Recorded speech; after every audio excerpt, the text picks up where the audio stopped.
Hey, welcome everyone back to another episode of Tarot to the Nines. And of course I want to start this video by saying what I usually say, which is this is only going to be a short video.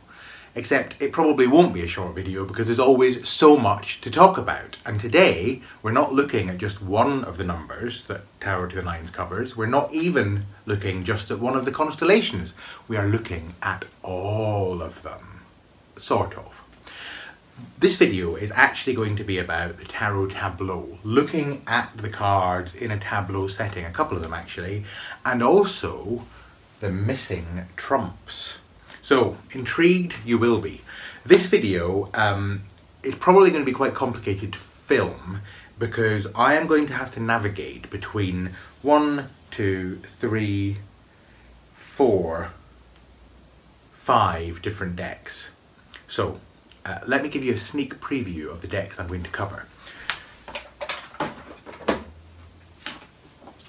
So we are, of course, going to be looking at the good old Rider-Waite deck, because that's the deck that we've been looking at mainly through Tarot to the Nines. We've also touched on a deck that's mentioned in this book, The Fool's Excellent Adventure, and that's the Tarot of the Enneagram, which is not yet published as far as I know, but I've got some images to show you.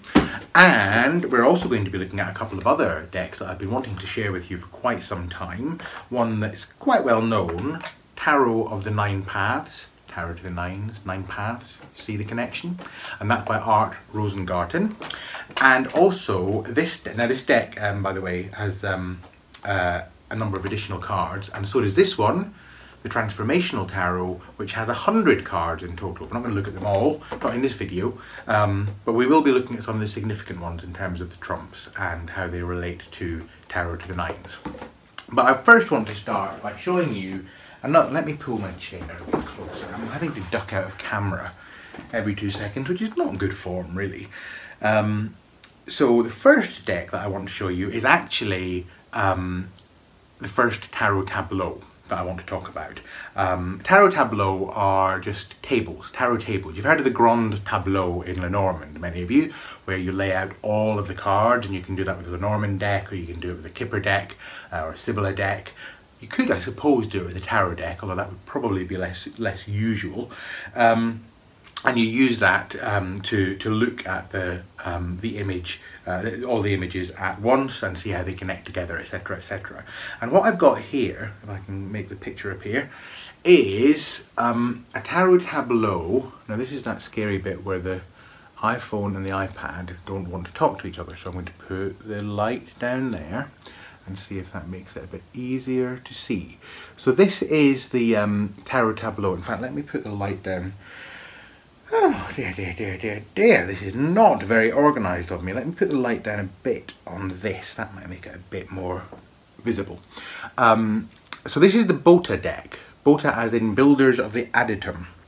And that deck is a full deck, a 78 card deck, very much along the lines of Rider-Waite or Waite-Smith, except it doesn't have illustrated minors, or it has, you know, kind of basically illustrated minors. And it has very similar cards in the Major Arcana to the Rider-Waite. Some of them are very, very similar. Some are quite significantly different, like for example there we've got the Death card, which looks rather more like the Death card that you might see in a Marseille style continental deck, rather than in the Waite-Smith where the Death is on horseback. But basically it's similar to the Rider-Waite deck, and Builders of the Adytum is a magical order that was set up by Paul Foster Case, who's written a couple of excellent tarot books, well worth getting. And he developed this, he was influenced very much by the Golden Dawn, and he developed this using what he saw to be the correct colours correspondences, etc. Some might say that he even put this together to be a better version of the Waite-Smith deck than the Waite-Smith deck itself. But the point of what I'm telling you all this for is that here we have a tarot tableau where all the cards are arranged in a table in 3 rows of 7 cards, with the Fool up there at the top being, you know, going off and doing his foolish business and being kind of separate from all the rest, because he travels, or she travels along through all the different trumps. And the principle of the tarot tableau is, by arranging the trumps in this order, you can see interesting relationships between them. And this is a very common tarot tableau. Rachel Pollack writes about it in her books. You'll see obviously the builders of the 𝙈𝙄𝙉𝙆𝙎 use this. And you can look at how the cards connect together in their different categories. And I'm going to give you a little bit of early homework here, because we're not going to spend too much time on this, but I want to give you a bit of time to consider it for yourselves.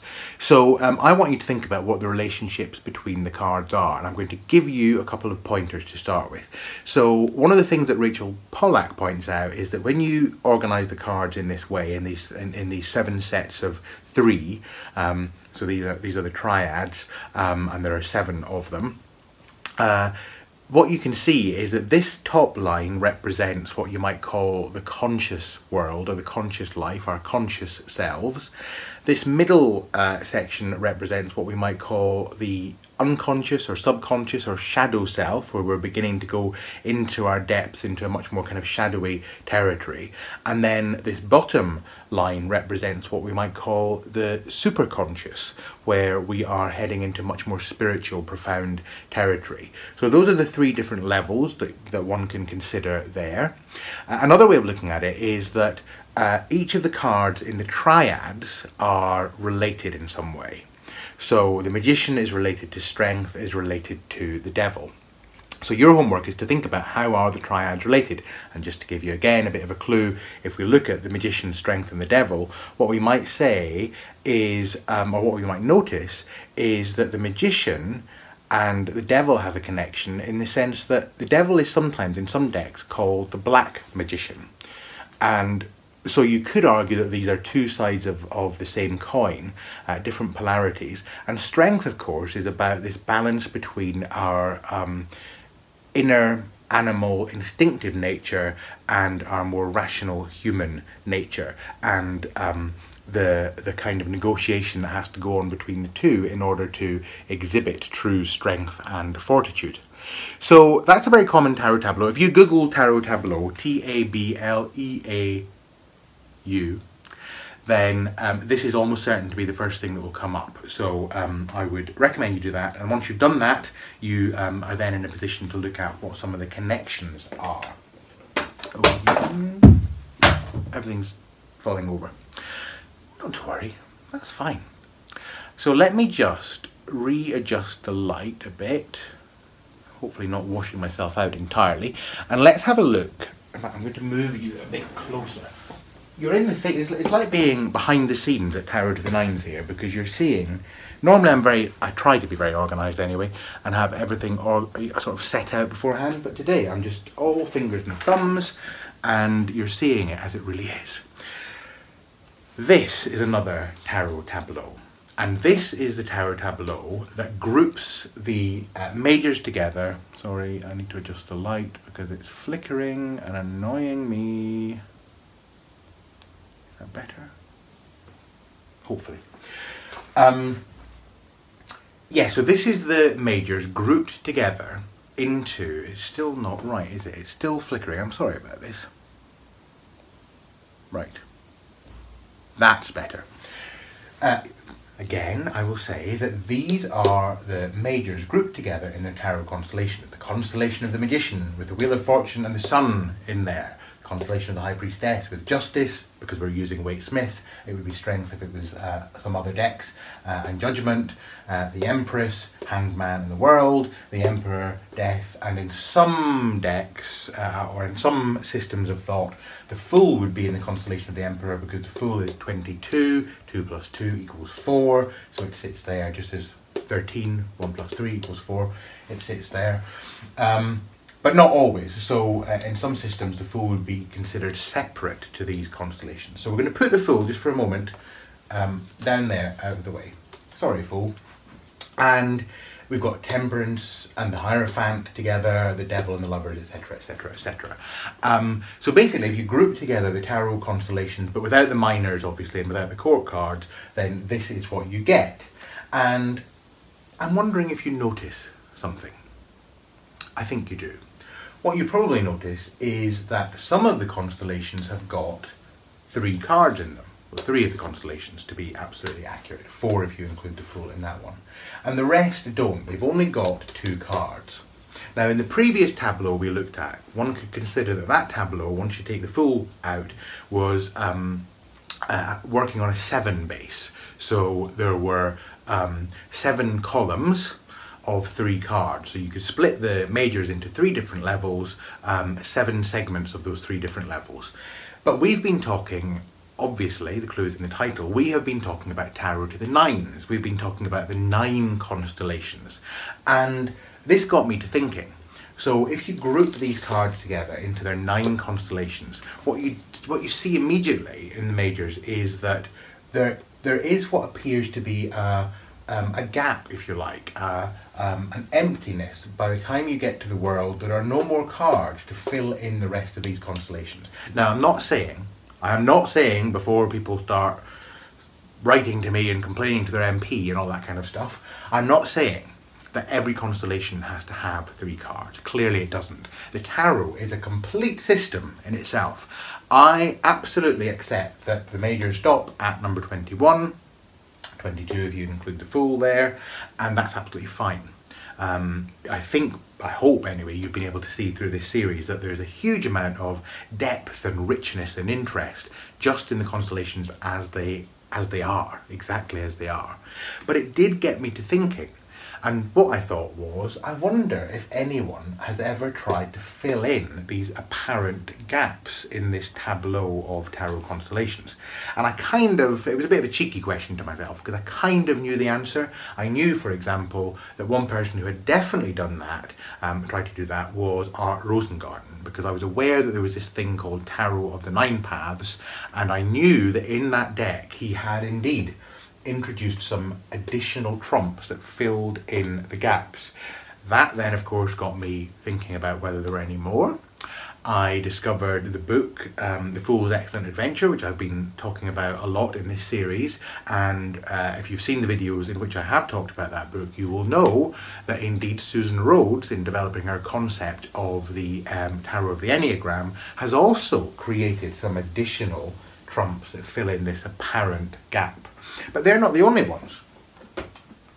The other people who've done it are the creators of the Transformational Tarot. In fact, they've gone a bit further. They have created additional trumps and additional court cards, which flesh out the constellations. Now, we're not going to talk about the court cards today, because it would just fry my brain and everything would collapse around me, and probably the board would fall off of the wall and flatten me if I try to maneuver any more decks and any more books and any more pens than I have got laid out around me, because as you can probably see already, I'm not doing a brilliant job of not dropping everything. So I'm just going to know my limitations, and we're going to stick with these decks. And what I'd like to do is, first of all, do some observations about the tableau as it stands, and then I would like to look at what might these missing trumps be, and what do these different tarot creators and authors say about those different trumps. So I don't keep ducking out of sight, let's do this in a planned and managed way. So the first thing we'll talk about is, of course, the tableau as it stands. And we've kind of talked about this already, because when you write or lay the tableau out as it stands, you have already got some of the connections very evidently in front of you, because each of the constellations are grouped together in columns, and they all of course add up to the same root number. So if we're looking at the star, which is 17, it adds up to the root number of 8, which is strength. And you can just see, even glancing at it, you can see some similarities that I think are quite interesting in this deck. So even the positioning of the star and the figures in strength, they're not dissimilar if you look at the way that they're pictured. Excuse me, if you look at the moon and the hermit, I mean, the angle of the moon's head is almost identical to the angle of the hermit's head.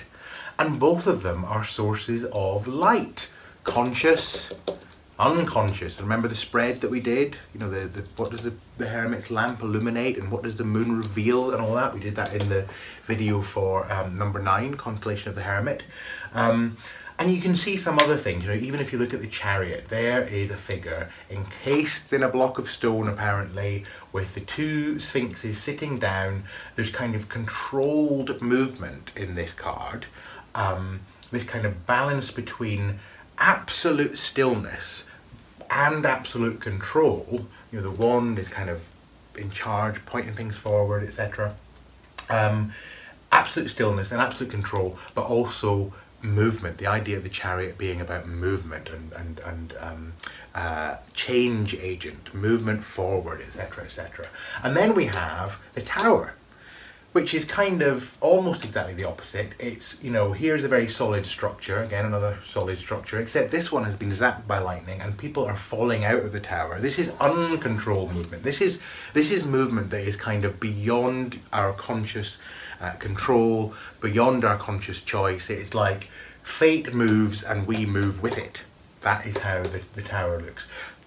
Obviously, the lovers and the devil just look, you can see they're mirror images of each other. This winged figure there, the pair of people there, pair of people there.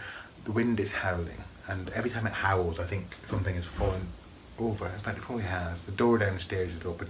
Today is just a day of things falling over, and I wouldn't be surprised if a chimney came off the roof or something. But we'll keep going. Temperance and the Hierophant, you know, this idea of a figure that is, if you like, a gatekeeper. I think the Hierophant is sometimes seen as a negative card. I don't see it as a negative card. It's just a card of mediation, but it is a card of a figure that mediates between us and spirituality, if you like. Whereas Temperance is a bit like, you know, we can find this balance within ourselves and connect ourselves to divinity, etc., etc., etc. And I'm not going to go on too much about that because it's a bit of a repeat of what we've said in the individual videos, but just laying this tableau out, you can see some of the interesting connections between the cards.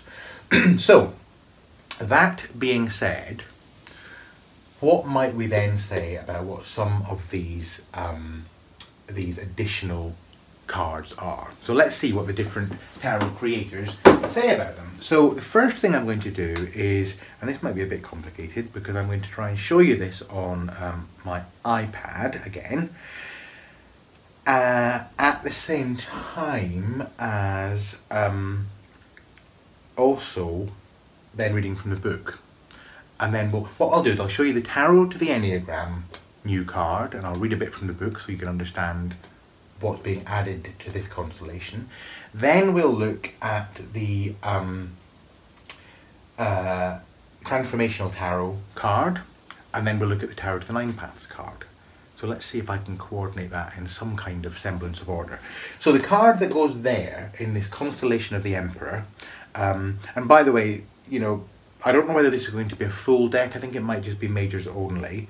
And you'll see that what Susan Rhodes has got planned, very similar to other decks. There's the Emperor, there's Death, so different too, but the same cards as in other decks. But here is the new card, and in this Tarot of the Enneagram, this new card is called, can you see, I'm showing you the wrong one. Sorry, I can't do this the right way. Wellspring. Wellspring. Can you see it? Wellspring. So let me read you what she has to say about Wellspring.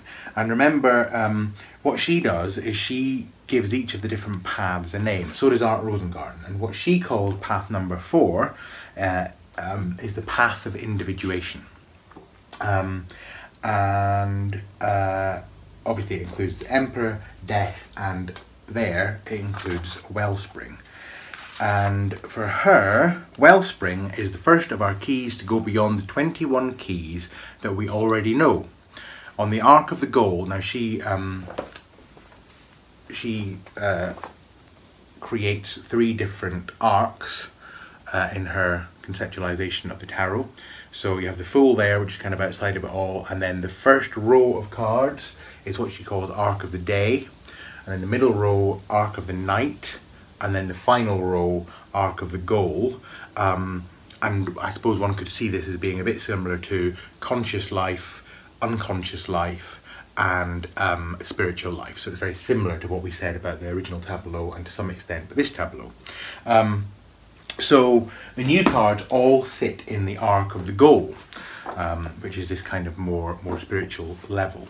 So on the arc of the goal, the first three keys, 19, 20 and 21, represent the outcome of three primordial paths: the masculine path of alchemy, which is this one here, the feminine path of intuition, which is this one here, and the androgynous path of creativity, which is that one there. These paths are primordial because in numerology, the number 1 represents oneness, 2 represents duality, and 3 represents the multiplicity. Every number after 3 describes a different aspect of the multiplicity. As mentioned above, the number 4, which is what this new card belongs to, the path of 4, represents the aspect of material manifestation. In the case of human beings, this relates not only to the physical world and the body, but the manifestations of consciousness within the body, etc., etc. As the third octave, so again, if you think of these as being octaves of these paths, as the third octave of the path of individuation, Wellspring depicts what it is like to cease identifying with conditioned consciousness. This is the path where we get the chance to reconnect with the soul self, which can exist as either an individual or as part of a larger whole. The imagery in Key 22 symbolises the reconnection with our soul identity.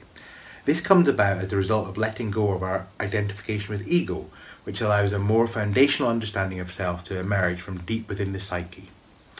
So now I can't really very easily show you the card and read from this book at the same time, so I hope you remember what it looked like. I'll show you again before we finish. Key 22 is set in the same desert as Key 4, but the figure once known as the Emperor now has no clearly defined social identity. We cannot even tell whether it is male or female. He or she is clad in a pure white garment symbolising fully purified desire manifest in form. There is also no outward ornamentation because none is needed. This figure has regained its primordial wholeness. Its downward gaze into the water symbolises a connection with something deep inside the psyche. This is the kind of connection capable of drawing up the hidden waters of the feminine subconscious to revivify the everyday consciousness of the ego self. And let's have another quick look at that very card. So there it is. I'm trying to keep it. There you are. Wellspring. Okay. I've lost my place now, but we'll try to get back there. Okay, the throne from Key 4, which is the conditioned belief in the supremacy of ego, that's what she is seeing the Emperor's meaning, has been transformed into a burbling spring, soul identity in brackets, enclosed in a square well, meaning that this connection is experienced in outer consciousness. The well is more lightly built than the throne because it is not set in stone. Unlike the Emperor's throne, which served only the Emperor, the well serves all who venture into the desert, providing life-giving water to thirsty travellers. So that is Wellspring. Now, what did I say we were going to do next? Did I say we'll do, yes, we're going to do the Transformational Tarot. So, let me just show you, in the Transformational Tarot, I think I'm spending more time off camera in this video than on it, but I hope you'll forgive me. I'm going to move my chair again. There we go. Right, that might be better. It would have been smarter if I'd done that at the beginning. Just to give you an idea of what this deck looks like, it's got some of the standard cards that we recognise so well. The Fool, the Magician. I'm not going to do a full walkthrough. I think there are some on YouTube. If you want me to do a walkthrough of these decks that I'm showing you, by the way, please comment below. And if it's what would be useful to you, then I'm more than happy to do it. So they're kind of gilded, so that the Emperor's got a kind of gold helmet. You see that? It's not the most detailed of artwork, but it has got a charm all of its own, I think. and it's a nice deck, lovely kind of subtle colours. Anyway, so that's kind of what it looks like, and then what you find is, as well, you've probably been noticing, oh, you haven't, because it's the first one. So when you get to the double numbers, you can see at the top, they are added together and reduced, so you can see which path or which constellation these cards belong to. I'm just going to see if I can find, so yeah, so there's an Ace card, Ace of Wands. Again, very Rider-Waite-y images, you know, very recognisably Rider-Waite influenced. Where the influence shifts is you get to the court card, and as I say, I'm not going to go into this in detail, but just so you're aware, Page of Wands, Knight of Wands, so far so familiar, Queen of Wands, and you can see that in this deck, a bit like I theorised in my recent court card video, it is possible to give the court cards numbers so they are attributed to particular constellations. Not everyone would agree, but clearly others do. King of Wands, so far so familiar, but then what is going on here? We are still within the Wands court, and now we have the Teacher Student of Wands, which belongs to the constellation of 6. We have the Reformer of Wands, which belongs to 7. We have the Oracle of Wands, which belongs to 8. And we have the Sage of Wands, which belongs to 9. So what they have done in the Transformational Tarot, and I'll link all these decks below so you can find out more about them, is they have, as well as adding additional trump cards, they have also created additional court cards so that each of the constellations, as well as having the Page, Knight, Queen and King, which belong to 4 of the constellations, every other constellation has a court card as well, because new court cards have been invented. I'm not going to go through them all because it would just get a bit too complicated. You get the idea. So we're still in the path of 4, and in the Transformational Tarot, I know that some people will balk at this. We'll see what it says in the book. The 22, so they're not taking the Fool as being part of this constellation. They are giving the constellation a new card, and they're giving it the card of the Master. Can you see that? Kind of guru-like, almost like Jehovah-like figure, I guess one might say. So, what does the Transformational Tarot say about this? So this is the Master, and it says the Master's authority extends over all forms and forces. In fact, let's just see. So what they're doing is they're talking not so much about paths, but about the qualities of the number constellation. And for them, the number 4 completes a pattern, and the Master's authority extends over all forms and forces. The final 4 of the Transformational Tarot deck is the card of the Master. We began our study of the 4s with the Emperor, who represented a worldly authoritarian figure of responsible power. Then we considered the 4s in the Minor Arcana and how they illustrated personal opportunity to experience stability of character. Then they talk about death, etc., etc., the Queens. Now we have come to the final 4, that of the Master, who represents access to integrated power over all that has form as well as all that is formless. Something a bit similar there to what Susan Rhodes was saying, but also a bit different.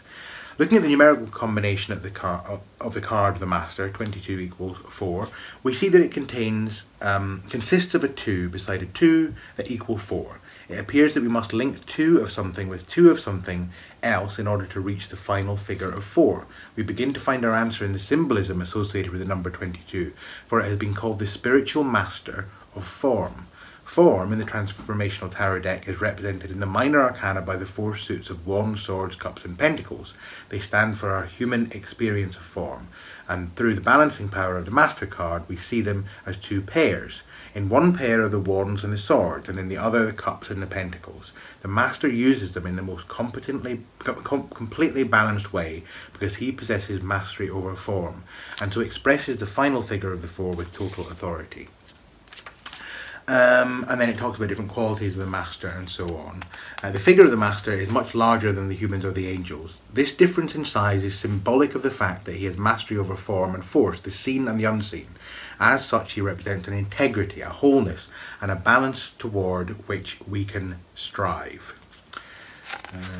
And yeah, that's probably all I need to say about the master.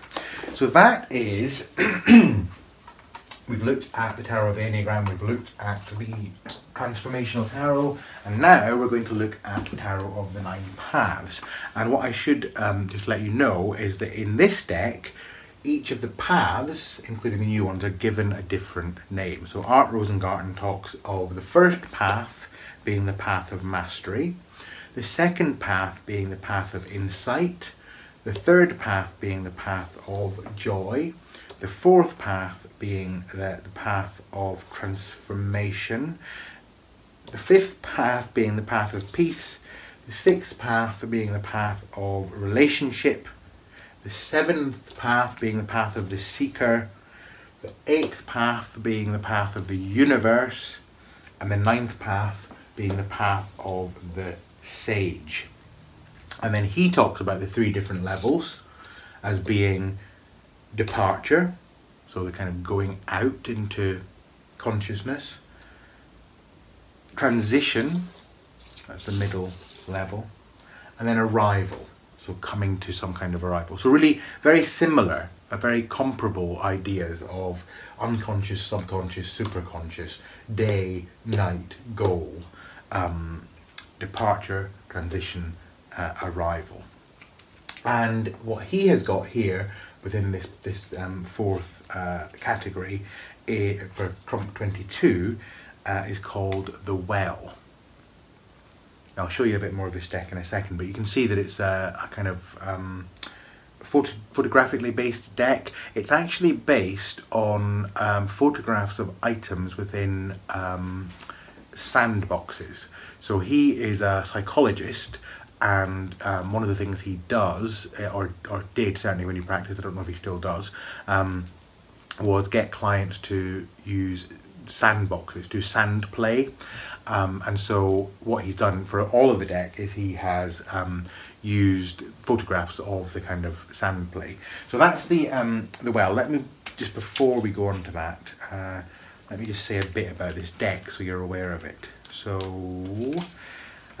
what he says in the guidebook, the little book that comes with it, is the Tarot of the 9 Paths is a perfect matrix of 27 principles believed to be instrumental in all processes of psychospiritual development. Perfection here refers to something complete or whole unto itself, like a living organism, ecosystem, enlightened being, or true work of art. Tarot of the 9 Paths marks a crucial departure from traditional tarot in its exclusive concern with the trump cards, or higher keys of the Major Arcana. It's a trumps only deck. One needs no previous knowledge or special abilities to find great benefit from working with this original divinatory system. All necessary information is provided here to begin your practice, study and experimentation. Tarot of the 9 Paths catalogues timeless teachings of humanity's higher purpose, destination and spiritual completion. Echoing C.G. Jung's view that tarot trumps embody the archetypes of transformation. That is, those universal symbols possessing the greater constancy, efficiency and potentiality for psychic evolution. You can probably tell by now I should be wearing my glasses. I don't know where they are. And which point away from the inferior and towards the superior. By design, Tarot of the 9 Paths retains Tarot's essential infrastructure with respect to long-established naming and ordering conventions, pictorial motifs and esoteric correspondences, while expanding this in size, depth and scope from 22 to 27 in number. Tarot of the 9 Paths was undertaken to retune the tarot map, but with unswerving respect for what has gone before. In effect, Tarot of the 9 Paths adds a final wing to the edifice without disturbing the sacred architecture. which is a nice way of putting it, I think. So the idea that it still is keeps its integrity, but here's some, it's like an extension that's been built on. So so let's just say a little bit about the well. What on earth does the well actually mean? Well, it means, the well means renewal, replenishment, healing waters of salvation, sublime aspirations, a silver cord attaching man to the centre, rebirth, nourishment, refueling, medicinal rites, baptism, purification, resurrection, related to the lake as with fishing, symbolic of drawing out and upwards the numinous contents of the deeps, divination, mystic contemplation, and then it gives some reversed meanings as well. So reversed sterility, the barren, resistance, addiction, disease, ghostly realms, wasteland, death by drowning, purgatory, or else subjectively catharsis, wishing well, meditative cleansing. So less detail in here. I think more is given in his book Tarot and Psychology. A bit less detail, but you get the sense of what he's trying to achieve there. By the way, I should have said a bit about the Transformational Tarot, shouldn't I, before I went into it. So let me just read you from the back. The Transformational Tarot provides features found only in this set. First, the deck itself has 100 cards, the Fool, 27 Major Arcana and 72 Minor Arcana cards. In the book, the symbology of number is emphasised and explained with clear insight. The expanded number of cards specifically implements the increased opportunities for personal growth in the new age. Second, each suit in the Minor Arcana has its own distinctly coloured border with symbols which help sharpen our perception of the various qualities and powers of each suit. Third, there is a separate full colour chart of the Major and Minor Arcana which shows the numerically complete pattern. Is that still in here? I don't know where that is. Oh, it's probably in the book.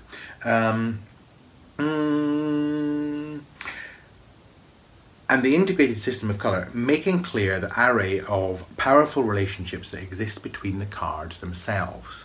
The Transformational Tarot's creator, 𝙍𝙀𝙎𝙊, has counselled using the tarot for over 20 years. Her insight and experience opens up new paths to help guide us into the complex and exciting new age. And watercolourist 𝙍𝙀𝙎𝙊, their mother and daughter I believe, painted images delight the eye and at the same time convey both literal and implicit meanings that respect the wisdom, tradition and symbolism of the tarot.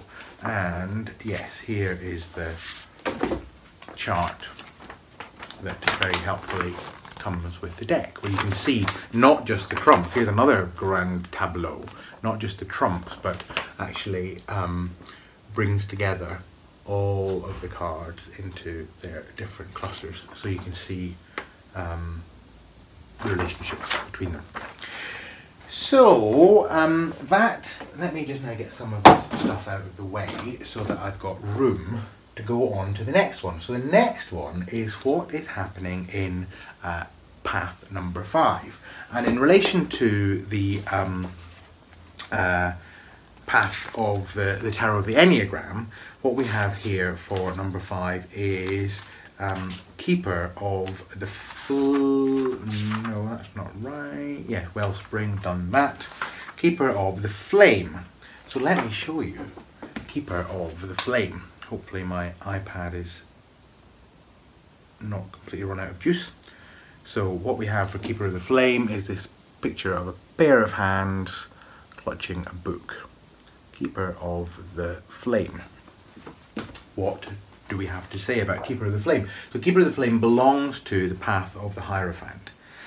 And it says here, the Keeper of the Flame is to so thoroughly understand a teaching that it becomes part of one's very being. It is the role of the teacher in all oral wisdom traditions, where the greatest teaching is conveyed not by one's words, but by what they are and how they act. The flame is, of course, the flame of wisdom. The wisdom cannot be acquired by study alone. And the image on the key is a simplified version of Albrecht Dürer's 1506 drawing, Hand Study with Bible. The transition from knowledge to wisdom involves a course of study that is not just mental, but experiential. And the experiences, as indicated above, are typically intense. So only those individuals capable of withstanding the impact of such forces can fulfill the role of Keeper of the Flame. And then she says here, I once met a Native American shaman who, like many before him, accepted shamanic training very reluctantly. He understood all too well its nature and was not eager to undergo the tests and trials involved. He did eventually say yes, but only after being shown very clearly that this was a calling that could not be denied.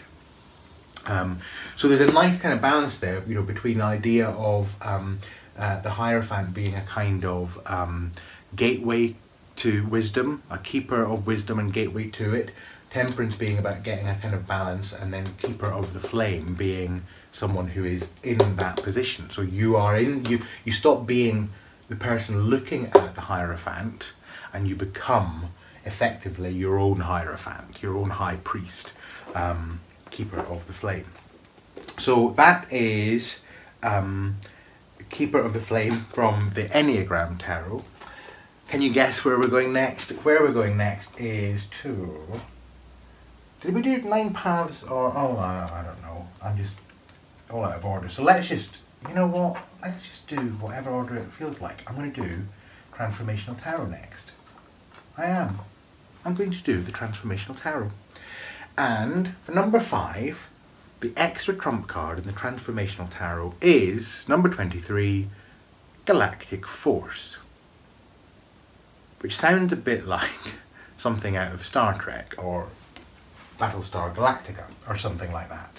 Or indeed American politics. But it's not. It's not. It is actually a new trump card. Let me find my Transformational Tarot book and let's hope that I've got the marker in the right place. Galactic Force. I feel like I want to sing that. Galactic Force symbolises myriad worlds.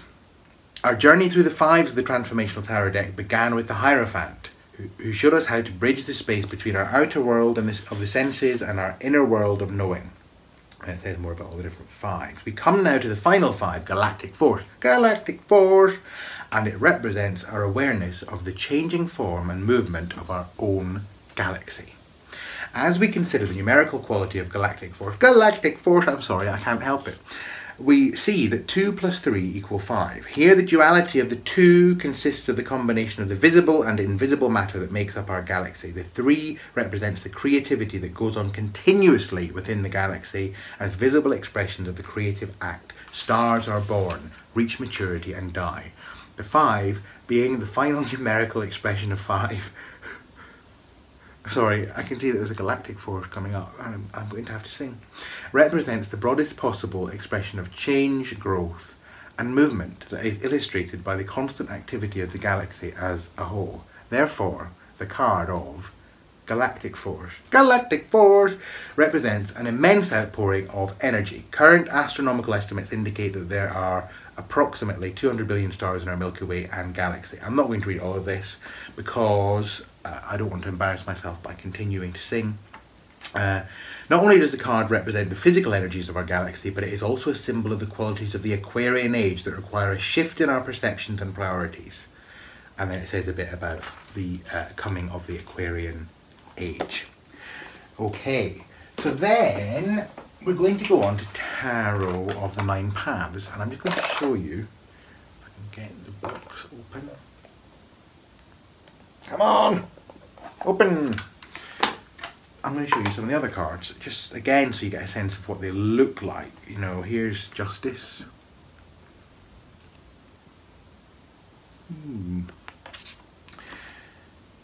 Wheel of Fortune. And you see they've got keywords. The Hermit. Strength. Majors only. Chariot. But we're not looking at those. Well, we were just looking at them, but we're actually looking at the extra, additional trumps. And in the in the Tarot of the 9 Paths, I'm just going to put Galactic Force away. Galactic Force! We have card 23, which is the River. And the key word for this is flow. This belongs to the constellation of the Hierophant. And, is this right? Hang on, I'm just making sure. 23. Oh. That is interesting. There is 20, that's 22, that's 24. In the lexicon, this little booklet, it looks as though number 23 has been missed out. Either that or I'm just completely losing the plot, which is very possible. No, it's been missed out. So it goes from, that's annoying, from 22 to 24. So I can't tell you about the river, I don't think.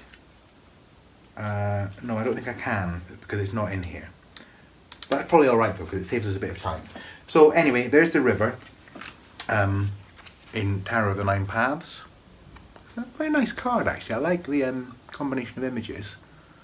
You can see the sand there of the sandbox, and then the different figures that are in it. You know, various astrological symbols and so on.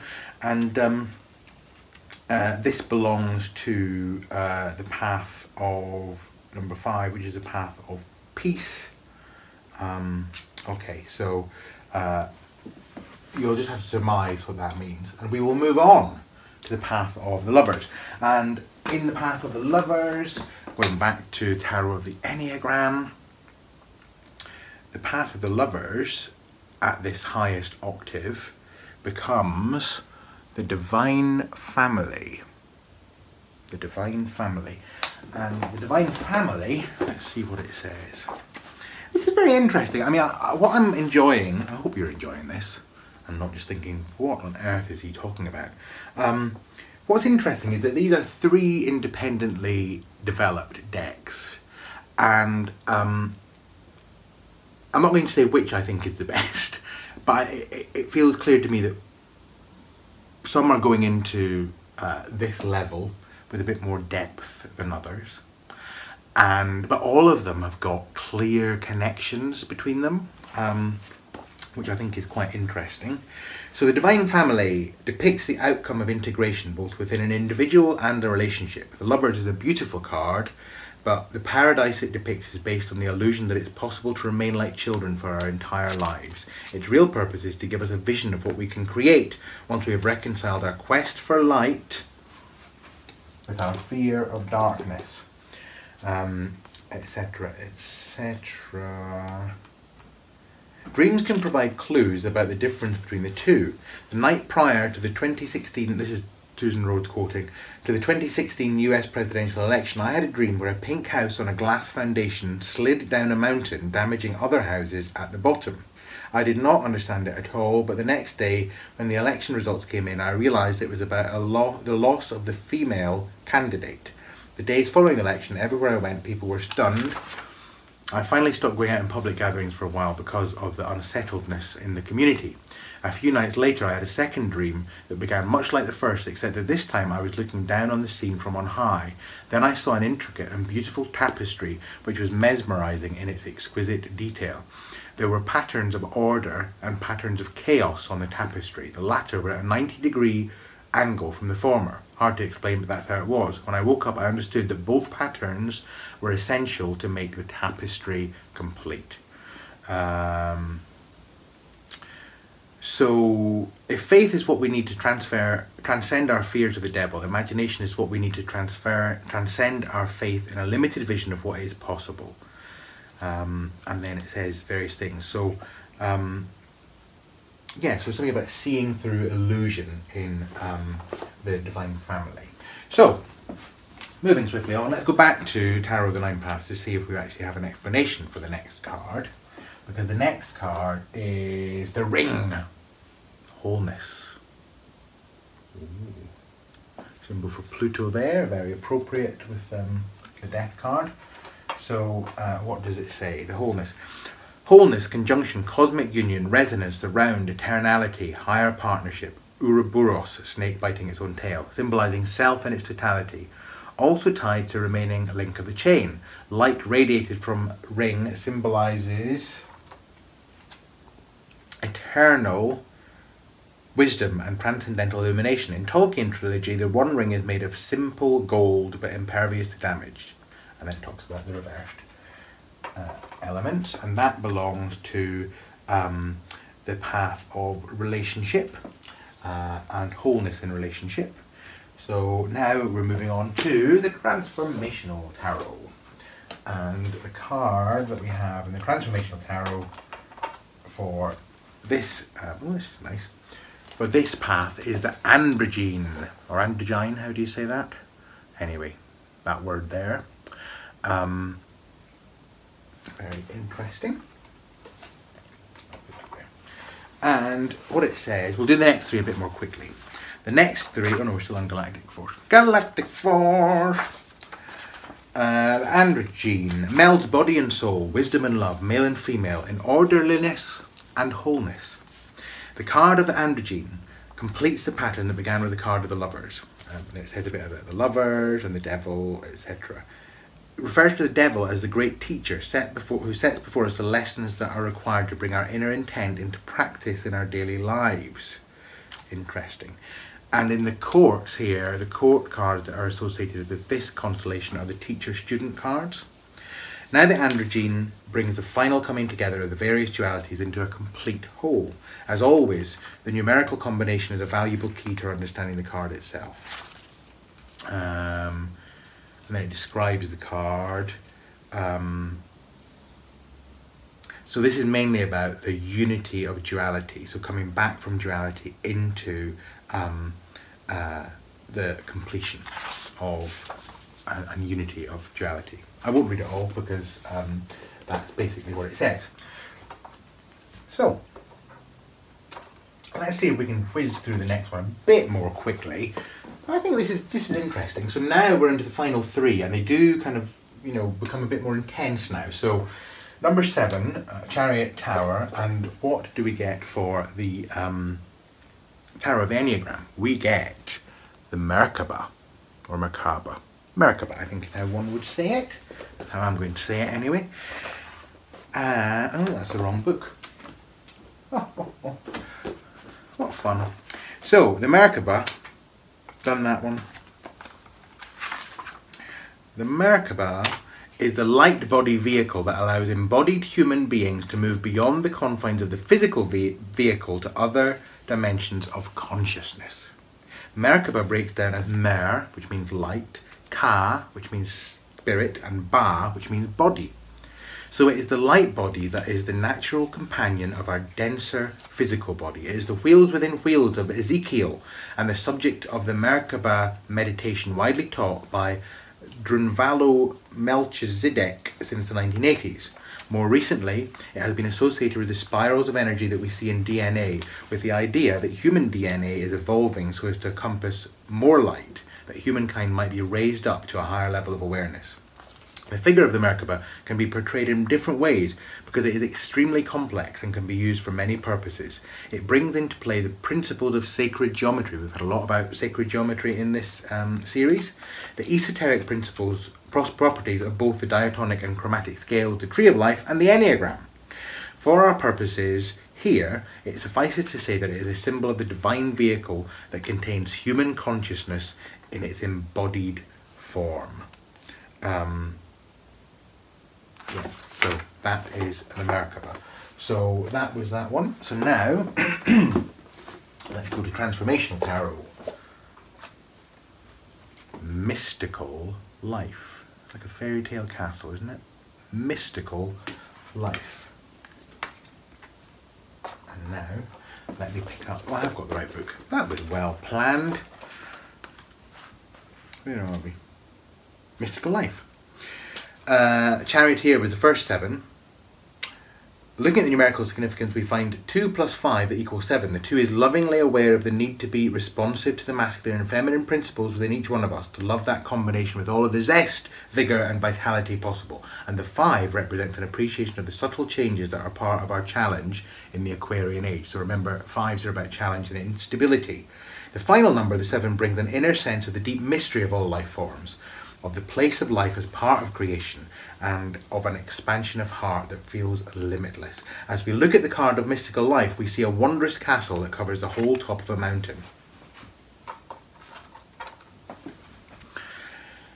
The path leading to the castle winds steadily upward through 7 ascending hills. At first the path goes through green and verdant country, but gradually the way becomes steeper and the surroundings more open. The path represents our journey through all of the lessons and challenges, the mystery and magic of the 7s in the Transformational Tarot deck, etc, etc. So that is a 7. So, let me put that one down. See how coordinated I am? It's like a well-oiled machine here. Initiation. The Dragon is card 25 in Tarot of the 9 Paths. Let me see what Tarot of the 9 Paths has to say about it. So, the primordial enemy with whom combat is the supreme test. Things animal, adversarial, instinctive, perhaps evil. Something terrible to overcome. Collective shadow and evil. The way through all things. He who conquers the dragon is a hero, meeting the shadow. Now, I must admit, I'm thinking here as I am reading this, that isn't this kind of the devil? Associated with plague, sickness, giants, ogres, end times. Spectre of 2012. Well, we got through that, thankfully. Through the gates, crossing over. Come not between the dragon and his wrath. Shakespeare said that. And then it's got various reversed meanings as well. That's a powerful image though, isn't it?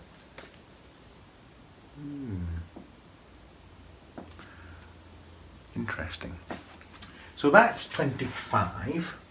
So let's prop that one up. Oh, dropsy. Let's put that one there. And where are we now? We're on to path number 8. Where shall we go? What shall we start with? Let's do the Enneagram. And this time we are at number 8. Ooh, the Divine Monad. Now that's interesting when one thinks that monad suggests path of oneness, doesn't it? Number 1. We talked about the monad when we were speaking about number 1. So the Divine Monad represents the complete unification of the incarnated human being in all of its many aspects. The masculine self, which is at 1, the feminine self at 2, the creative self at 3, the personal self at 4, the alchemical self at 5, the balanced self at 6, the self as light body at 7. There is also a pre-self at point 0, which represents the fool on the cusp of becoming a self, and a post-self at point 9, which represents the fool on the cusp of moving from selfhood to a state beyond the self. So key 26 symbolises the apex of what is possible in the evolution of a single human being, the individual with the power to fully incarnate his potential.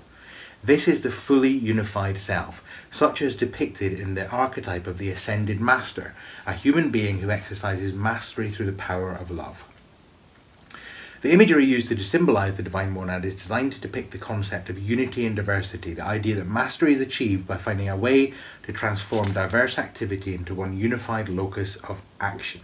It comes from a 19th century pen and ink drawing that shows a triangle within a circle positioned exactly the same way that the Enneagram triangle is positioned within the Enneagram circle. The circle seems to be scintillating. It looks like the sun at midday. The numbering of the 3 vertices of the triangle focuses our attention on the 2 aspects of consciousness, masculine and feminine, that must be balanced to produce a unified psyche. Let me just see that again. I don't think it's probably very clear on this image, but you kind of get the idea. So that is, where am I? What am I doing? That was the Tarot of the Enneagram, and we're here, so now we're going to go to the Transformational Tarot. Ooh. Transcendent Mind. That is what my brain feels like just now. It's just transcendent. Kind of.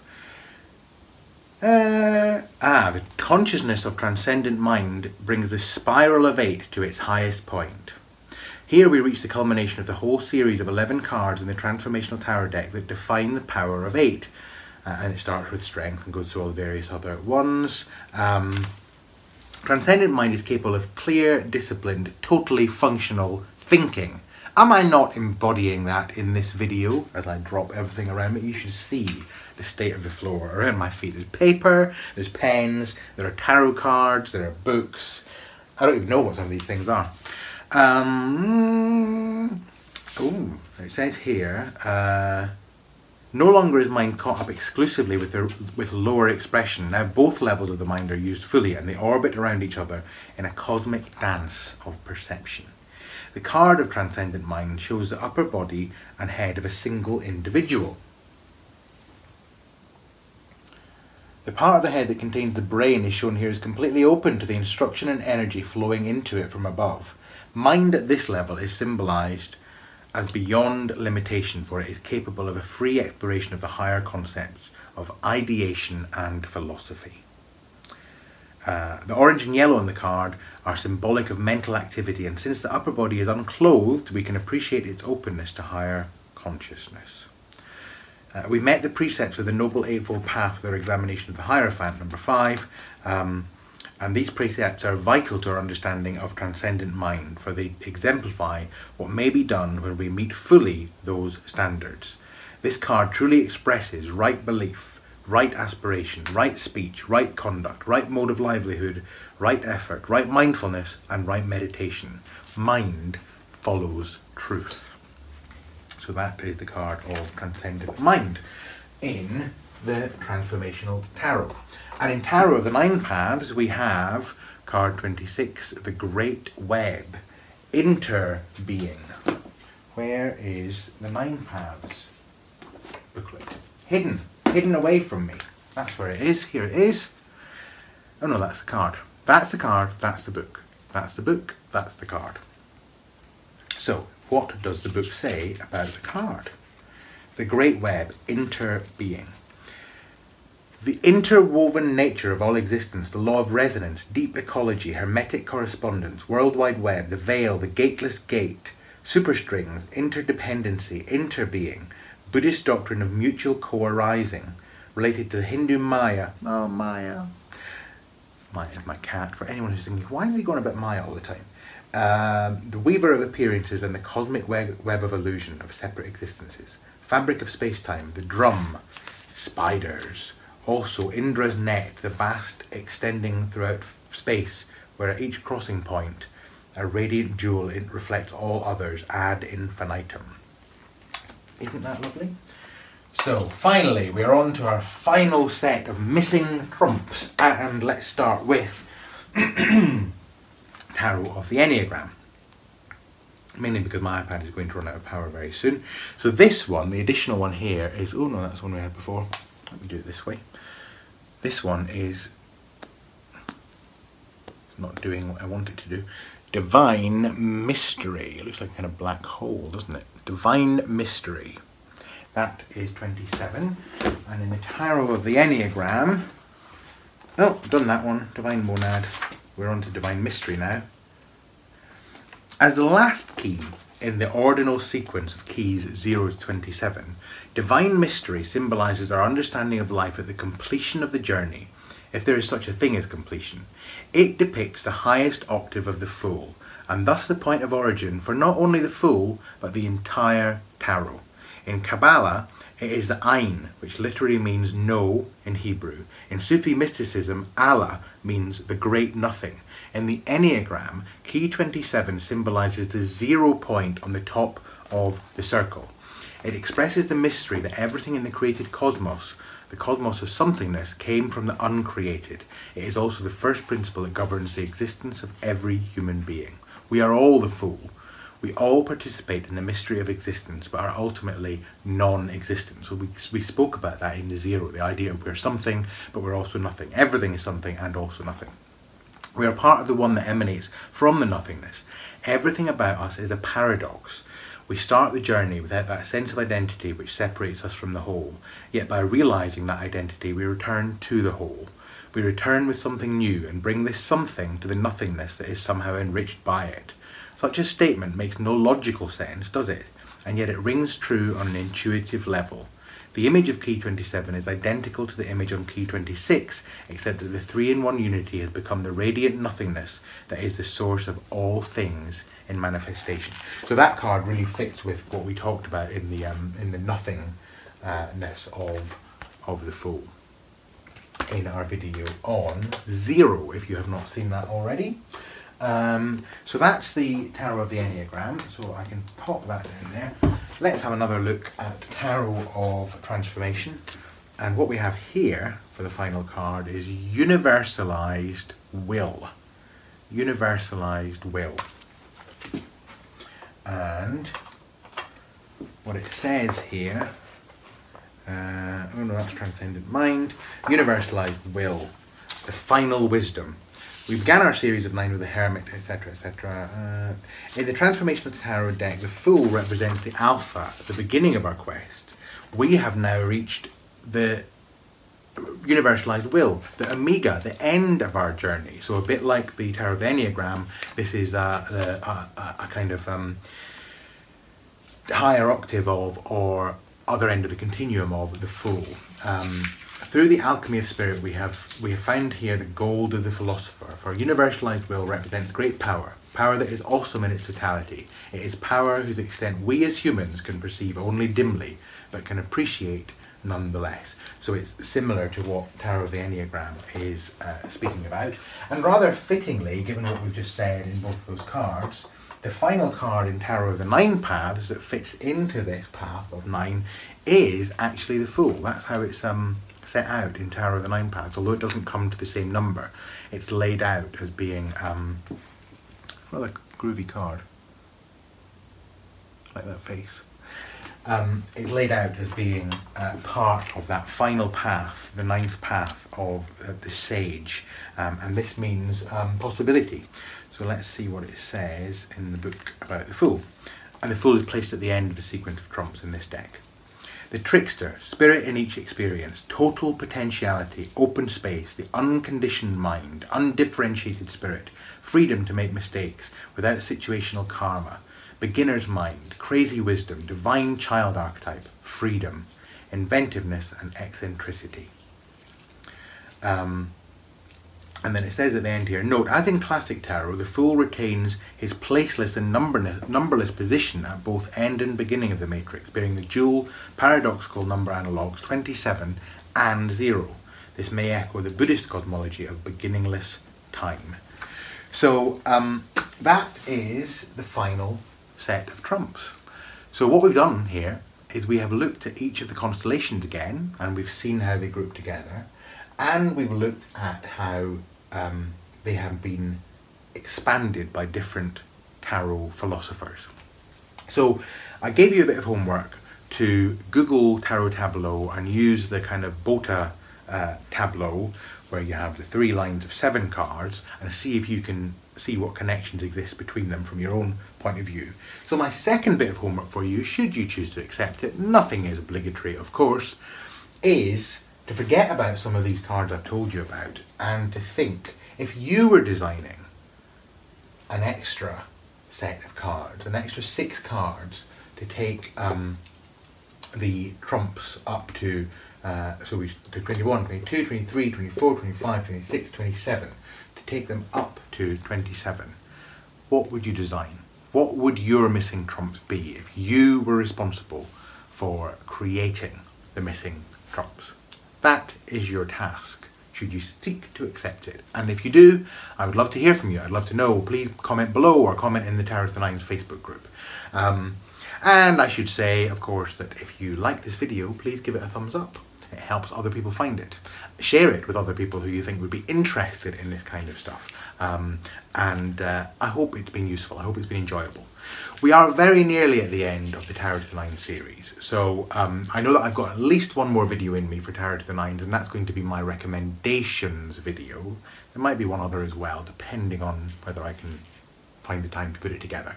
But we're getting close to it, and we've certainly covered all of the numbers now. So if you are minded to, if you know somebody who would be interested in studying this, I think you could now send them Tarot to the Nines, the link to the playlist of Tarot to the Nines, which I'll pop below. And say here is a free series in which every one of the cards is looked at.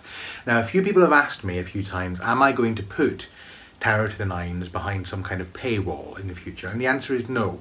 I have put this together because it has been a great pleasure to me to do it, and I've done it really for my own pleasure, but also as a thank you to the community that has been so welcoming and so interesting for me to be part of.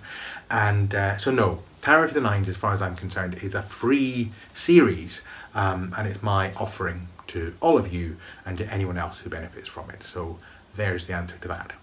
So until next time, my friends, look after yourselves, love one another, and I will see you again very soon.